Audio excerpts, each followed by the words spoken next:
Hey guys, Maker Beauties here. I'm going to show you how I set up the projects in Design Space to ensure that I do not waste my paper.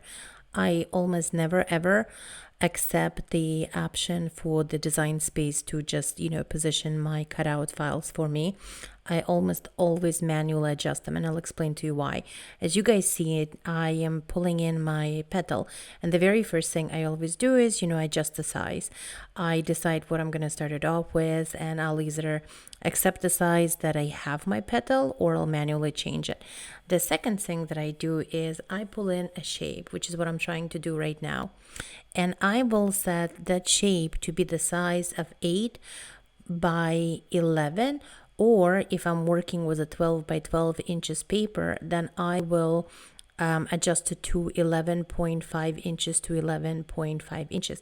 The reason I do that is because it will allow me to position my petals and see what they would look like on a mat before I send it to on mat.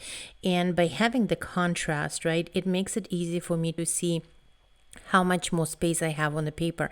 And like I said, guys, I do not waste anything. And so you see me right now, I went ahead and I pulled it in another petal, and I'm going to literally squeeze it in into every single piece of the real estate space I have, because cardstock paper is not cheap, and by controlling how you're positioning your petals and having an ability to utilize every single inch of the paper, that ends up giving you an opportunity to save on your paper and get a lot more bang for your buck. And I don't know about you guys, but I love being savvy shopper. I hope you do too.